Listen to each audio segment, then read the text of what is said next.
I grew up in the Chinatown community. My father came here in the 1940s. He was what you call a jump ship person. He had worked on a ship that went through Hong Kong Harbor during the Japanese War, made a stop in England, and then it came to New York. He got a one-day pass to come on shore with a friend and went to New York Chinatown and never returned to the ship. When he went to Chinatown, he was able to find people that could help him find work, establish a place to live, and then he landed in Boston's Chinatown. From there, he had worked at various restaurants in the area. He was able to go through a program called Confessions, where he hired a lawyer and he turned himself in, got letters of people recommending that he was a good worker, a good person, and then he was allowed to stay. And then he took the citizenship test and became a U.S. citizen, probably in the 1950s. Then in 1957, he took, I believe, a month off to go to Hong Kong and look for a wife.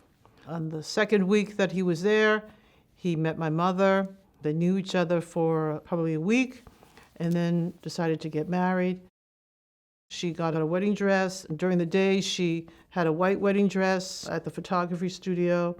And in the evening, she had a Chinese sequins dress. She would talk about going to some of the fancy tailors in Hong Kong. At that time, Hong Kong, it was very fashionable to have these cheap-out dresses. And they were saying, because when the communists took over, a lot of the best tailors were from Shanghai, and they had went to Hong Kong. So it was very fashionable to have a dress made in Hong Kong with a Shanghai tailor. She was 80 pounds. There was a dragon on the dress.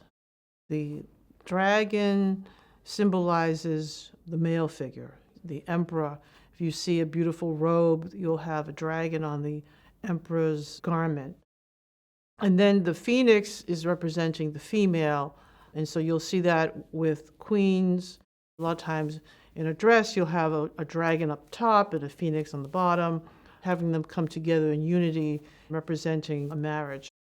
She talked about wearing the dress on her wedding day, having the banquet, going around the room, toasting everybody. Because both of them didn't have parents in Hong Kong, there was no tea ceremony.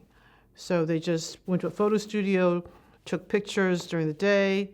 They did have a marriage license, so they probably went to Justice of the Peace. And then they had a banquet. Because she had a brother in Hong Kong, the brother was the person that posed as her next of kin, and he went around the room with my father when they did the toast. She wore that dress once, and then he returned back to America and did the paperwork to have my mother come over, which took over a year.